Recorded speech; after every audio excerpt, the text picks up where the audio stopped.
Hello guys, now today I'm gonna show you the why there's C and A around here somewhere, but there's a C and A in the hallway.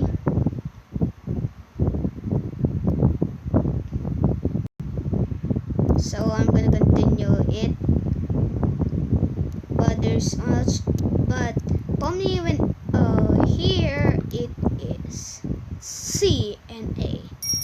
C means Cain, sorry for the bell sound, and A means Abel.